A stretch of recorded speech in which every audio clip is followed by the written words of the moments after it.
What's your emergency? 5, 4, 3, 2, 1. Welcome to the PIO Podcast, a place for all things public information related for police, fire, EMS, and local government. It was a good learning experience for a lot of us that social media is not real life. But we have to remember the media are very rarely a target audience. They're simply that conduit. Our words have impacts on individuals, and it may not be positive. So just being thoughtful and mindful of the words that we speak. I think what's so interesting about this position too, and this job and this profession, is that every one of us is looking for purpose, and when we find it here, that's it. To know is that a crisis for one is not necessarily a crisis for another.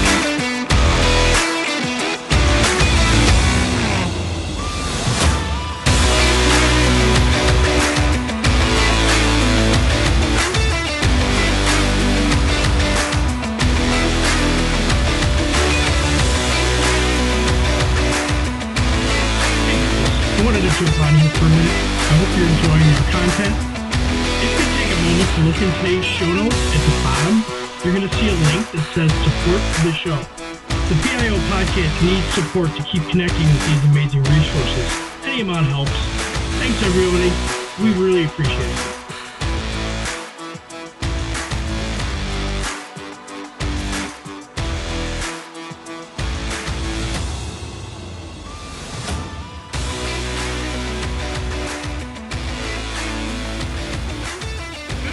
Today on the PIO Podcast, we have Jan McInnis, comedian and keynote speaker for theworklady.com. Welcome to the show, Jan. Hey, thanks for having me. You know, Jan, I appreciate you coming on the show. You know, you have a really interesting background as a comedian and as a keynote speaker. But one of the things that I saw is you wrote for the Tonight Show for Jay Leno. I did freelance, sell jokes, on the side. It was fun. Yeah. He used to have, for comedians, a fax number. I'm old enough to remember fax. And I know for those of you who don't know what that is, it was amazing technology. It was like email right over the telephone, basically. That's what it was. Yeah, that's really what it was. You could fax in jokes, and then you'd get just a check in the mail from his company, and you could call his assistant, and she'd say like, "Oh yeah, that's the balloon joke or whatever," and it was really fun. Yeah. Nice. So let's talk about some of your other background. You had a syndicated cartoon strips, right? You wrote for that. I've sold jokes to that material, humor. Yeah. And you've written a couple books. What are the titles of those? One is Finding the Funny Fast, How to Create Quick Humor to Connect with Clients, Coworkers, and Crowds. Some of the tips I talk about in my keynotes and today, maybe. And also the other one is Convention Comedian, Stories and Wisdom from 2 decades of Chicken Dinners and Comedy Clubs. I like that. That's great.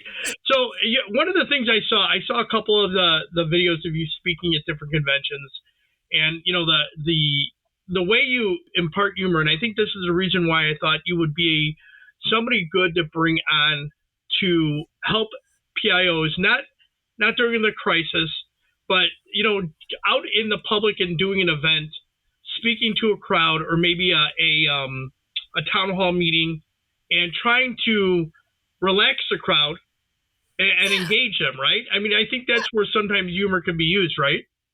Right.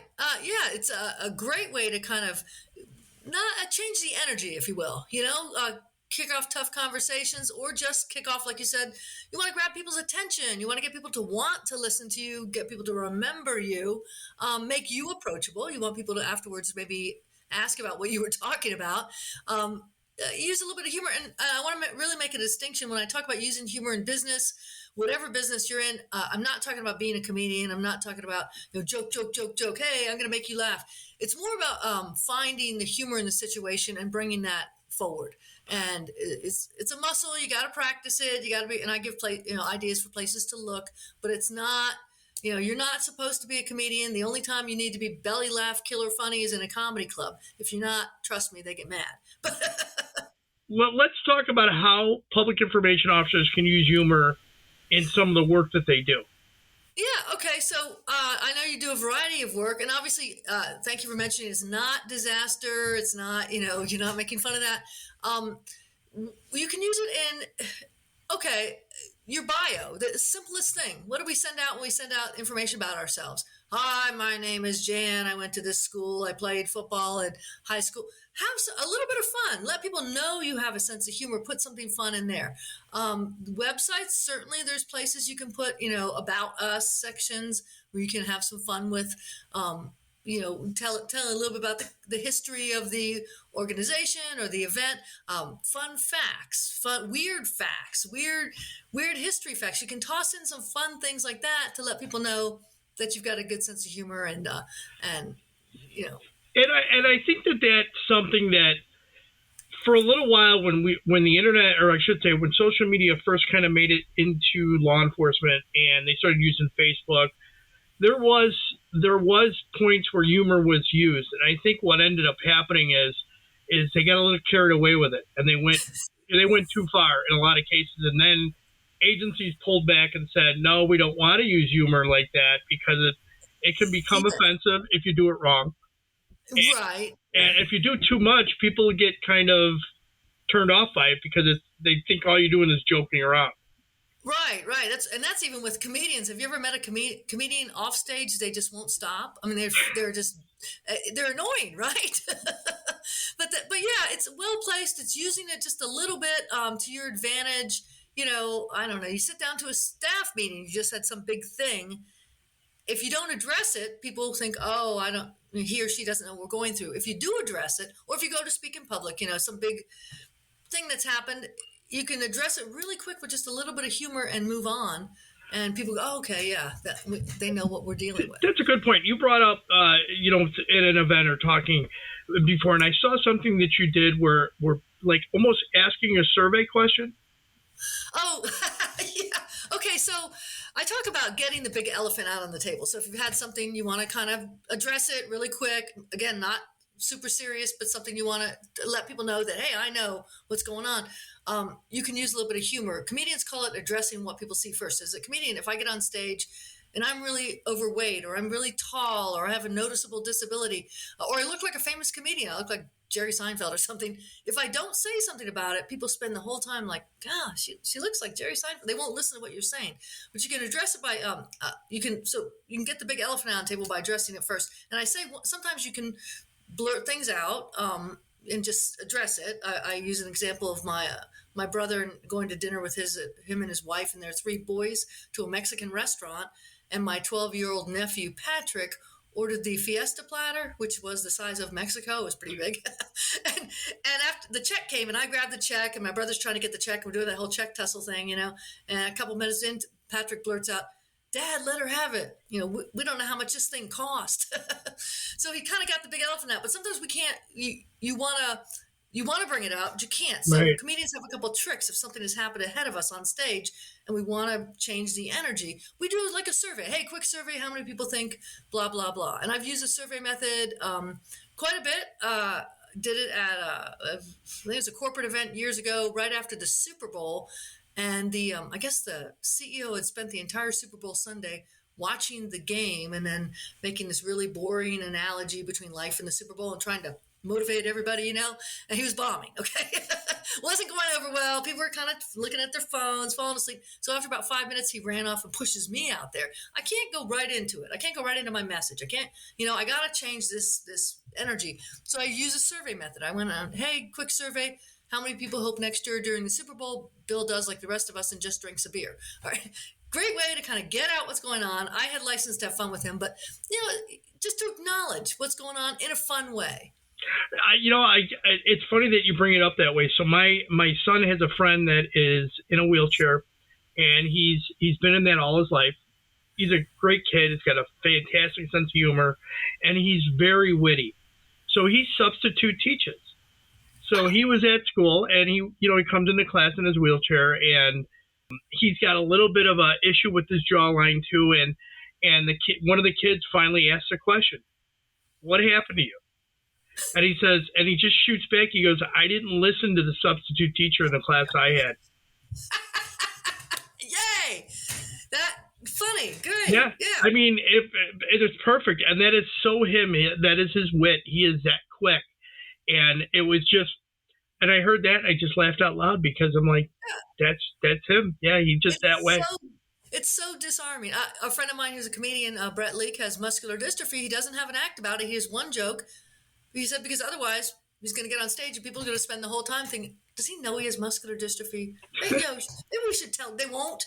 So you bring it up. So it's a fun way just to acknowledge quickly, or kicking off, like you said, a public event or something. And there's so many things you can acknowledge when you get there that are common at the event that'll get people just to laugh. And again, you're not trying to be a comedian, just to kind of a laugh, change the energy, right? Type of a laugh, So you mentioned the word or you mentioned the phrase "finding the funny fast." Let's talk about that and how can give some examples for what a public information officer can do.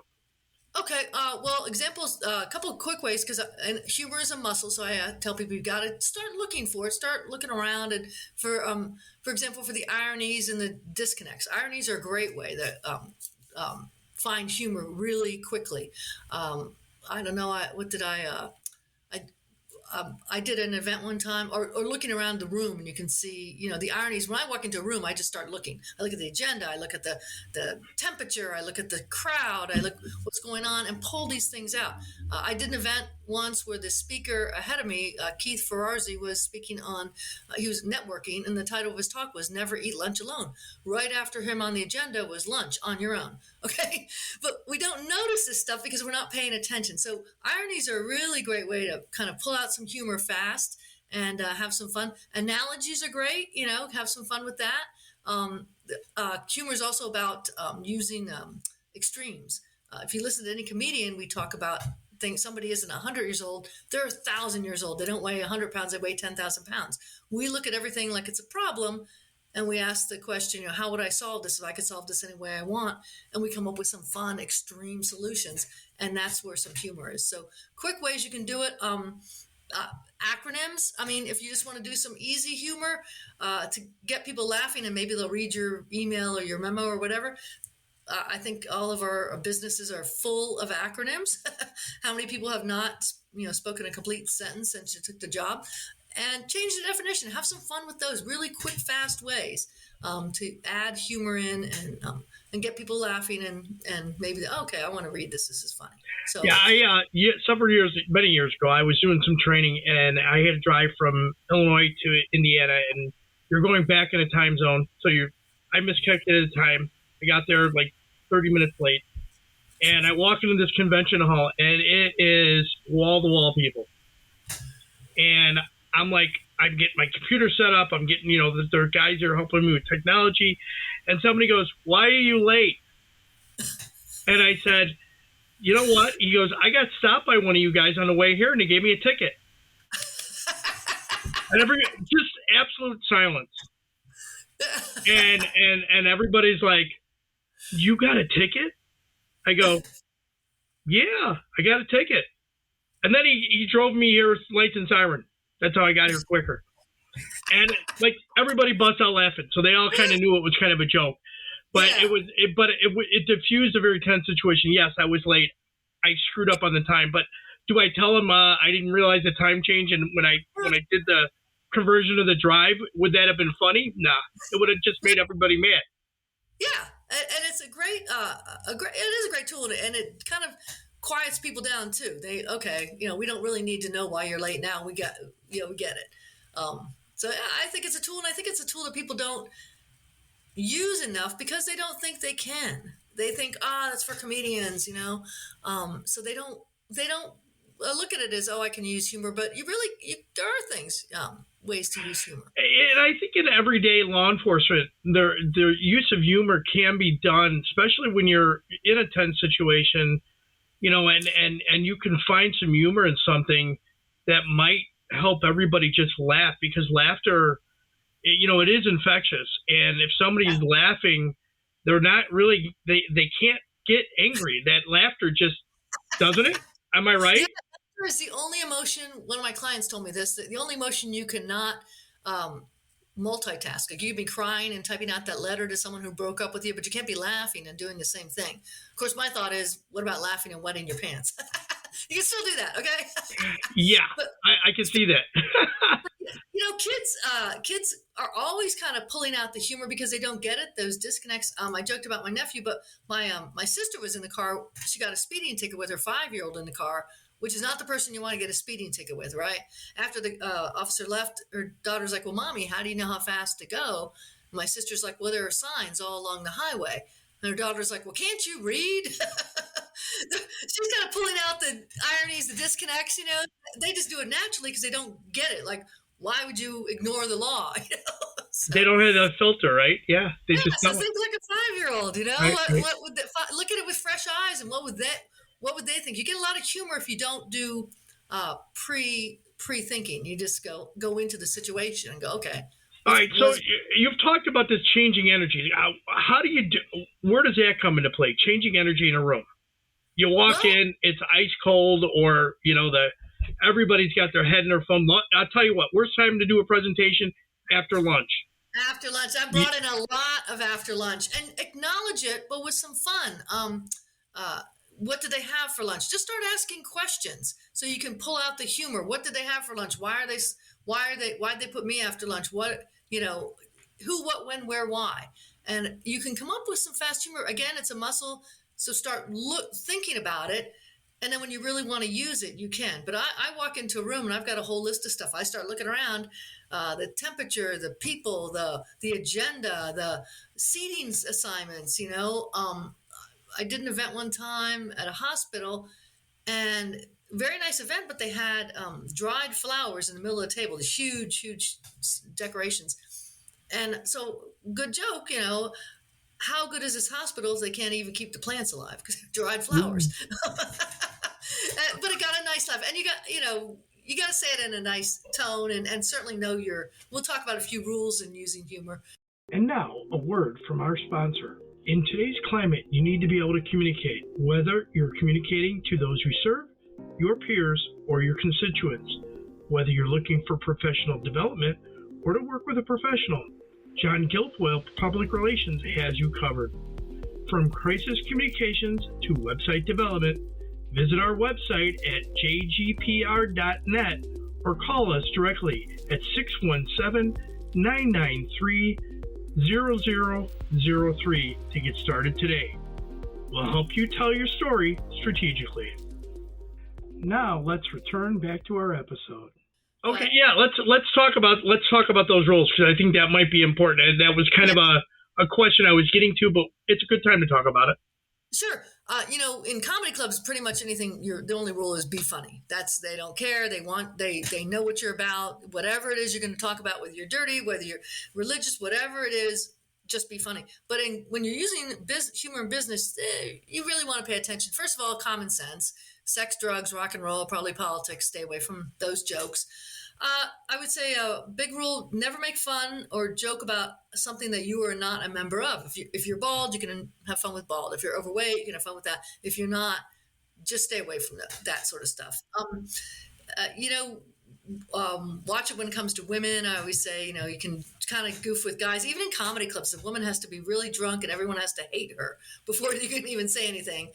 So that's the mad heckler, right? The one that keeps showing. Yeah, the bad heckler, yeah. But, usually I didn't get heckled a whole lot, but just stay away from and don't say something. I know this sounds very obvious, but don't say something to someone that you wouldn't say to their face. I have conference calls with clients ahead of time, and you would be amazed how many times they're like, "Oh yeah, make fun of her hair or his divorce." No, that's not what. Don't go for the low, mean, cheap shot. Even if it'll get you a big laugh. I did an event one time when they had 4,400 people, and they ran out of dinner for 1,500 people. All right. Ooh. And it was their employee appreciation banquet. And it was not very appreciative, right? Yeah, right. And they miscounted. It wasn't like a buffet. They miscounted. Now, a comedian, of course, I can get on stage and pull the curtain back and go, "Hey, I found them," and joke around. I didn't because the conference planner was backstage crying in tears because she was about to lose her job. So watch doing the easy, low, or the obvious jokes. I did an event for 500 blind merchants. I was the only sighted person in the room. Comedian, I want to get on stage and go, "Hey, I'm naked." Good joke, joke. No, they said, in fact, they put in my contract, no blind humor. We've heard it all. There's not a thing you can say we haven't heard. And they were very fun. They had a great sense of humor, but they're right. They've heard it all. So watch sort of the obvious.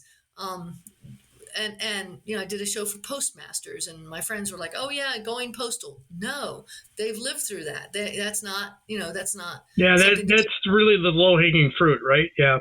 Yeah, watch that. But my biggest tip would be true to yourself. When you want to do humor, find the humor that you think is funny, and you'll sell it better, and you'll enjoy doing it, and people will enjoy listening to it. So if you like knock jokes, do those. If you like just fun cartoons, right. Use those. I mean, you brought up don't say something like that would be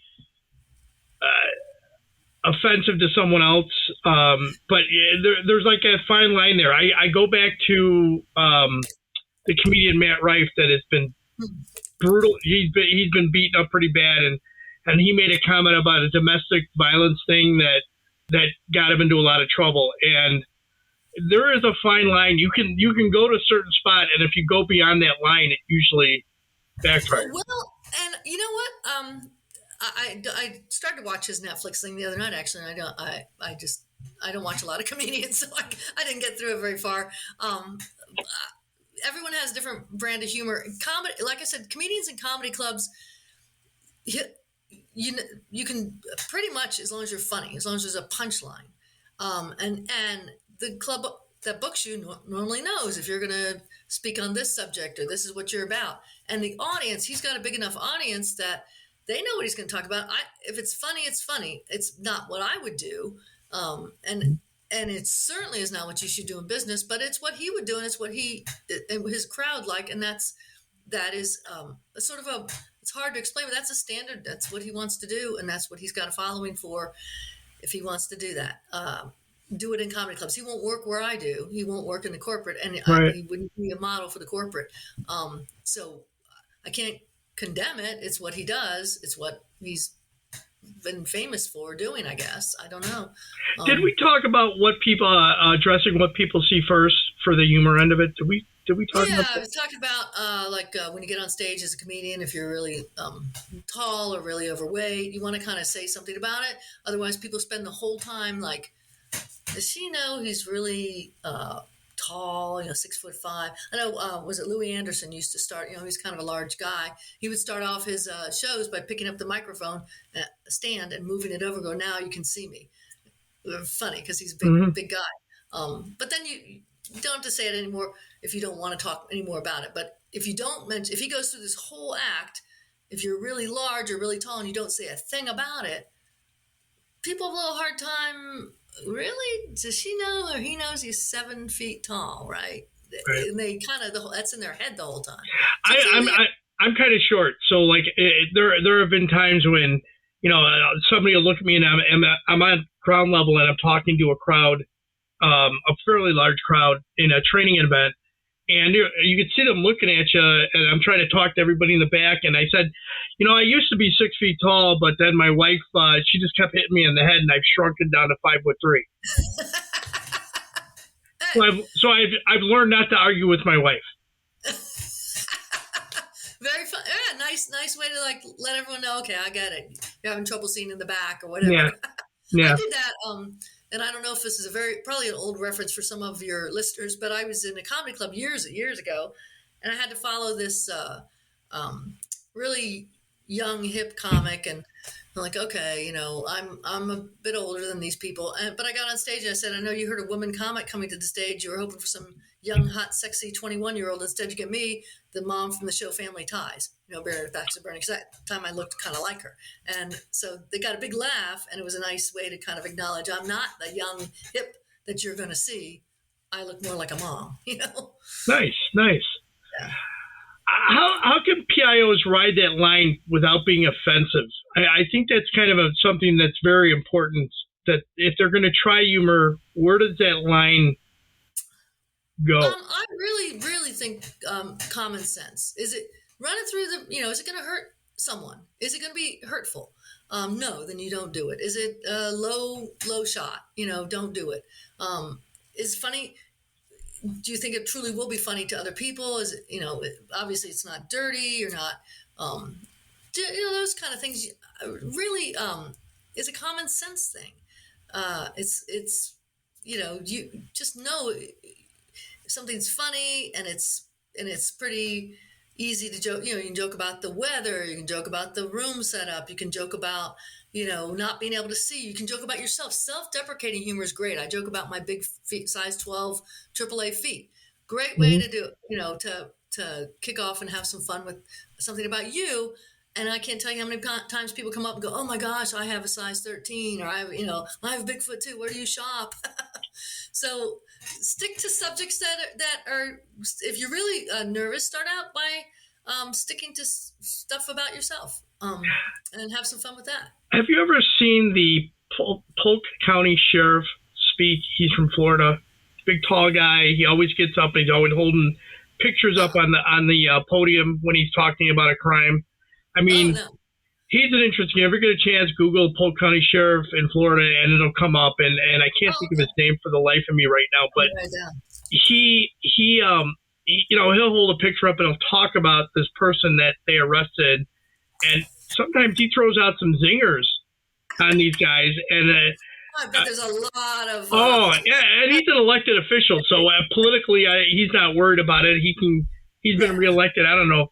He's been down there forever. But I think of his humor, he can get away with it because he's the highest elected official in the sheriff's department down there. So and he obviously knows his audience and knows who he's talking to and knows, even the language. I mean, like I always say, don't cuss. But if your group, if you can use a little saltier language, if that's who you know you're talking with, right? And they always have. I've done events for like corrections groups and things like that, and they deal with some weird stuff, man. They have some weird, and you gotta say talk about it, the same jokes or same things I would talk about with the corrections, I would not talk about with the bankers. It's just Grady Judd. Grady Judd is the sheriff's name. If you ever want to Google it, watch some of the videos. Oh my God, there's some. He's got some great zingers in there, and he's talking about a lot of bad crime, but he finds a way to show how ridiculous some of the crime that these people are committing is in his own way, and he's very good at it. And that's fun to point that stuff out. I talk about not cussing. I did one event where I did cuss once, and it rocked. I was doing a series of events for all the managers around the country of Pep Boys. I was doing about 4 or 5 cities, and I sat through some of their sessions during the day. And one of the sessions was on communication, and they were talking. They had a blindfolded one guy, and another guy was telling him how to make a peanut butter sandwich, and it was very funny, very miscommunication. So that night I was on stage, and I just said, "You know what? I saw that communication session where the guy was blindfolded, and the other guy was telling him how to make a sandwich.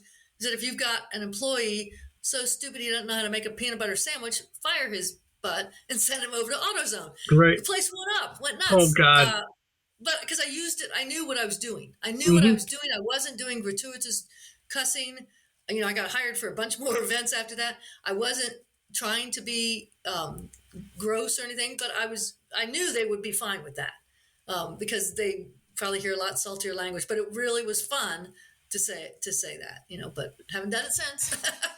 I think I cussed once at an event, and it was, I tripped over something while I was, I tend to wander when I talk, I try and move and keep them engaged that way. And I tripped and I dropped an F-bomb, and I was mortified. I thought for sure I was going to get, and I just looked at everybody and I said, I'm sorry. I said, I'm such an idiot. I tripped. And everybody goes, literally, I want to say most of the people in the room all go, we don't effing care. You make that connection. All right. I was like, oh my God, I think I'm okay. So afterwards I went and talked to the person that was managing the event. And I said, I'm really sorry about that. He goes, I don't think you had to worry about it. Did you hear what they said? I go, yeah. Thank God. Yes, that's what happened exactly. Yeah.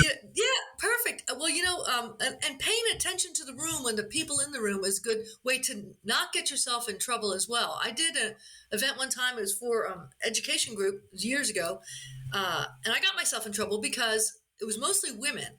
But there was a young guy, really good looking, looked like about 22, 23, right out of college, back in the back of the room, being very quiet and not wanting any attention. But I didn't pay attention to the whole room. I didn't pay attention to him. I just saw a young guy. I thought I could goof with him, and so I started joking about dating. And the jokes went great. But I noticed he was kind of really getting backing off. And I thought about 2 jokes in, I thought, okay, I've stepped in something that wasn't very nice. So I moved away. Afterwards, a client came up and said, "Oh, we're so glad you had fun with Tom or whatever."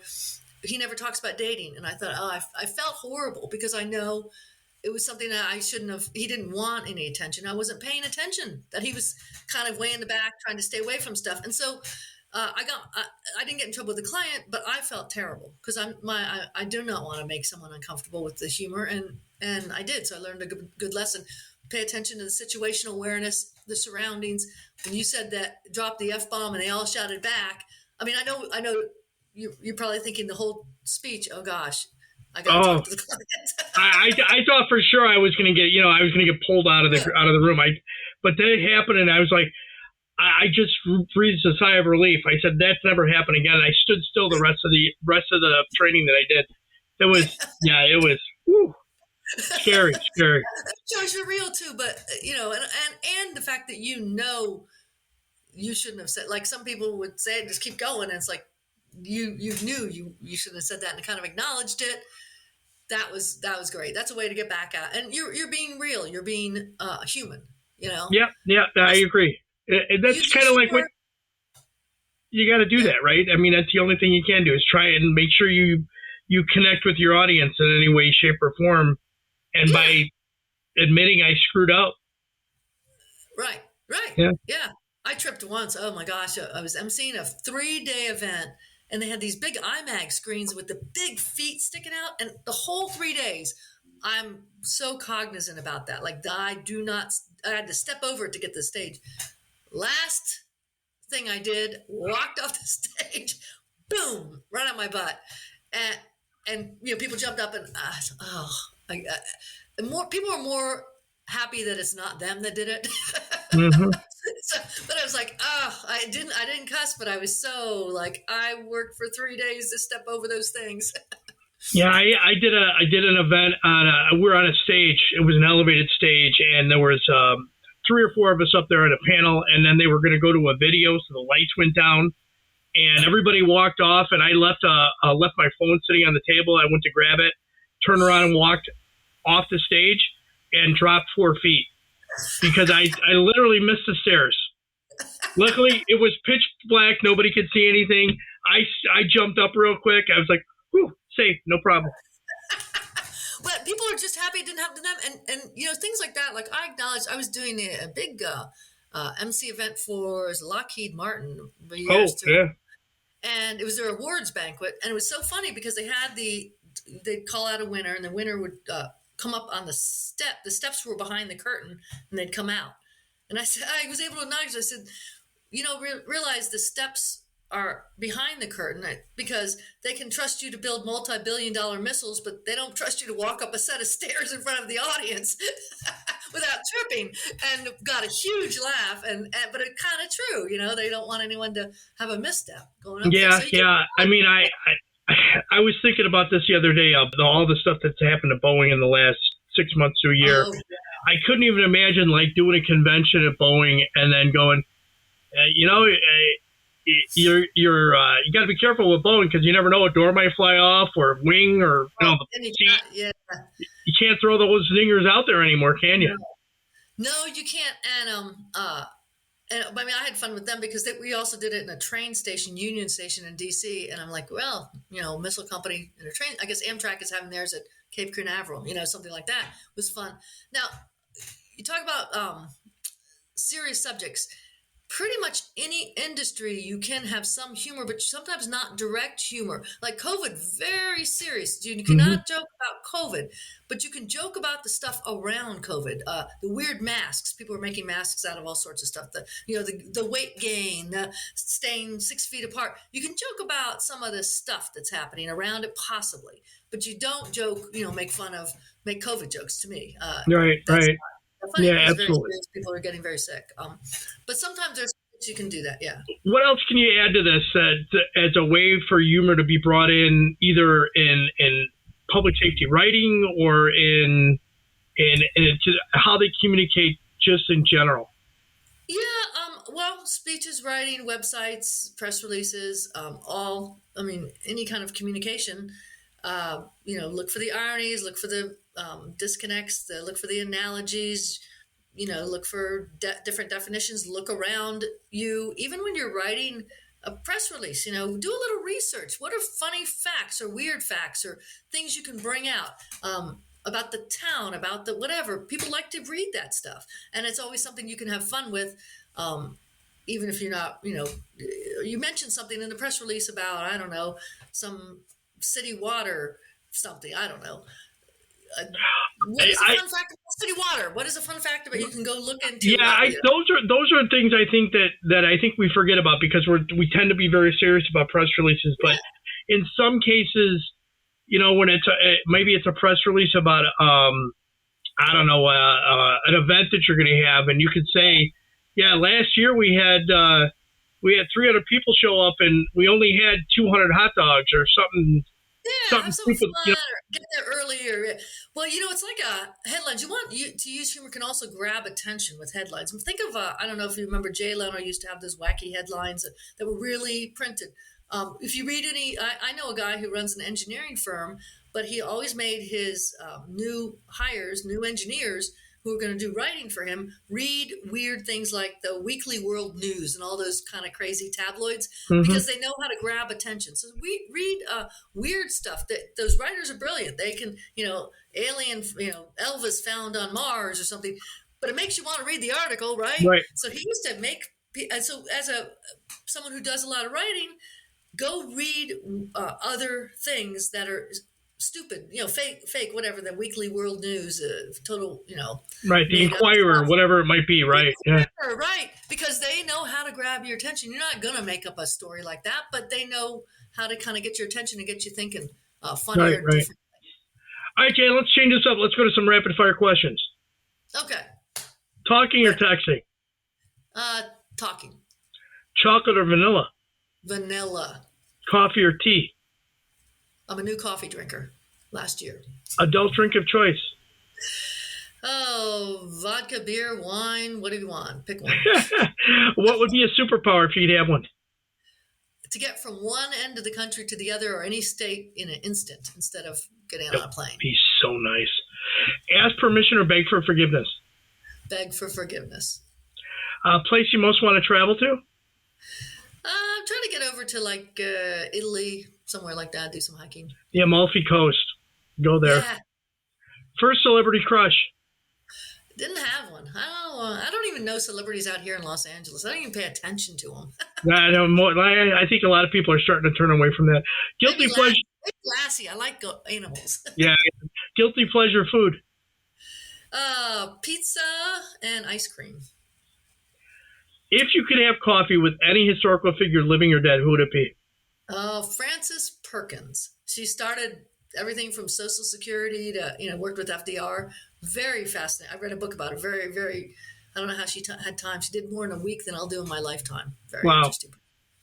Final thoughts. What key points would you like our listeners to take from the interview today? I like your listeners to try it. Go out and just give it start small. Comedians start with 2 minutes, 3 minutes at an open mic because we can't do 60 minutes. You don't want to hear us do 60 minutes. So start small. Start looking around. Start practicing. Pick one funny thing, one funny fact, one funny analogy, and start small and build from there. You'll get people hooked. You'll be hooked because you'll enjoy doing it. But don't shy away and be afraid and think it's for someone else. Really start looking around and trying to use your humor muscle. Jan, how can people best reach out to you if they want to connect, follow up, or maybe book you for a convention or something? Hey, great. Go to my website. Nobody can spell my last name, McInnis. So we'll go with my website. I had to go with theworklady.com because I do a lot of work humor. So and I will add Jan at theworklady.com. Those are best places to reach me. And I will add all that into the show notes.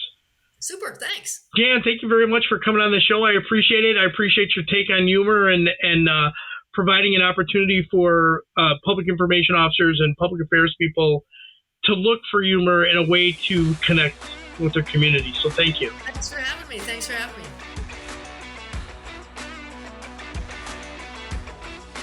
That's all for this week. We hope you enjoyed this episode. Thank you for listening. Be sure to subscribe to the podcast to get notified on the latest episode. If you are listening on a platform that allows you to leave a review, please give us a review. Any review is appreciated. To support our efforts with the PIO podcast, you can click on the support button in the show notes, and any donation is appreciated. Thank you.